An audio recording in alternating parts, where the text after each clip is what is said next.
తోడు బ్రోకరా ఒక బీఫామ్ మీద గెలిచి అదే పార్టీకి అండగా నిలుచున్నాడు బ్రోకరా ఒక్కసారి నువ్వు ఆలోచన చేసి చెప్పు. నీకంటే ఎక్కువ తిట్టగలుగుతా. నువ్వా నేనా మొగోన్నా చూసుకుందామన్నావు. నువ్వు 65 ఏళ్ళు 70 ఏళ్ళ ముసలోనివి, నేను 39 ఏళ్ళ యువకుణ్ణి.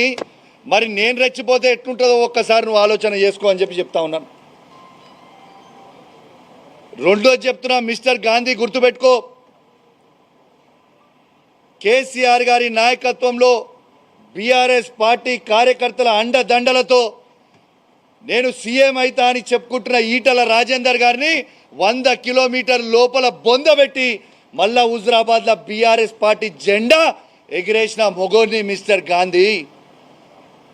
నీలాగా పూటకొక పార్టీ పూటకో నిమిషం మారే బ్రోకర్వి నువ్వు. ఇలా కంచెలేసి ఇలా మీరు నన్ను ఆపిర్రు, పర్వాలేదు. యావత్ తెలంగాణ ప్రజలు మొత్తం కూడా చూస్తూ ఉన్నారు.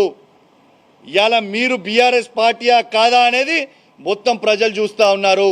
మీరు వాడే భాష షేర్లింగంపల్లి ప్రజలు మొత్తం కూడా చూస్తూ ఉన్నారు.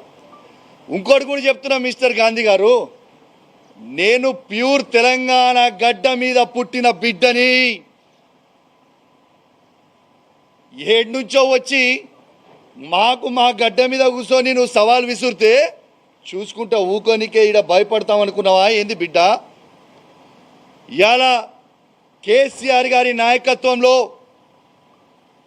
నిన్న నేను పొద్దున్నే కేటీఆర్ గారితో హరీష్ రావు గారితో ఫోన్ మాట్లాడి పర్మిషన్ తీసుకొని మరీ చెప్తా ఉన్నాను. రేపు పొద్దున 11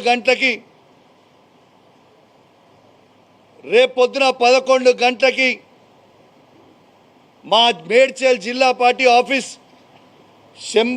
షంబీర్పూర్ రాజు గారి నాయకత్వంలో ఆడి నుంచి మేమందరం కలిసి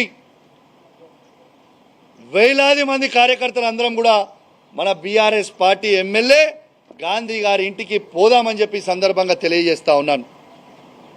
రేపు దయచేసి కోరుతా ఉన్నాను, బీఆర్ఎస్ పార్టీ ప్రతి కార్యకర్త, జీహెచ్ఎంసీలో ఉన్న ప్రతి కార్యకర్త, ఇలా ఉమ్మడి రంగారెడ్డి జిల్లాలో ఉన్న ప్రతి బీఆర్ఎస్ పార్టీ కార్యకర్త రేపు అందరం కలిసి 11 గంటలకి గాంధీ గారి ఇంట్లోకి ఖచ్చితంగా రేపు పోదాము. ఆడ బ్రేక్ఫాస్ట్ తిందాము, ఆడ లంచ్ తిందాము. గాంధీ గారు కండువ కప్పుకున్న తర్వాత గాంధీ గారిని తీసుకొని తెలంగాణ భవన్కి పోయి ప్రెస్ మీట్ పెట్టి అక్కడి నుంచి గాంధీ గారిని కేసీఆర్ గారి దగ్గరికి తీసుకొని పోదాం. స్వాగతం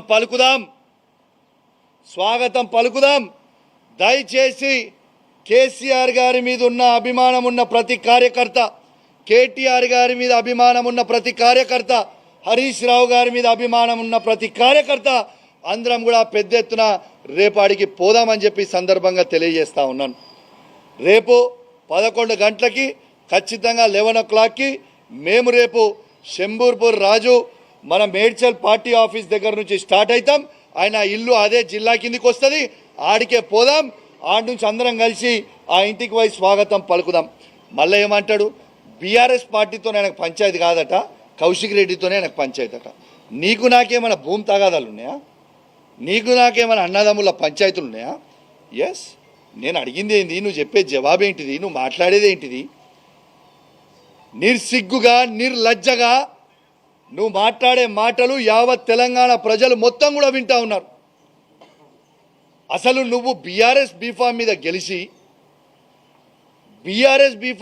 గెలిచి కాంగ్రెస్ పార్టీలో చేరనీకే నీకు సిగ్గు అనిపిస్తలేదాయా? ఎట్లా ఈ కష్టకాలంలో పార్టీ వదిలిపెట్టి పోవాలనిపిస్తూ ఉంది?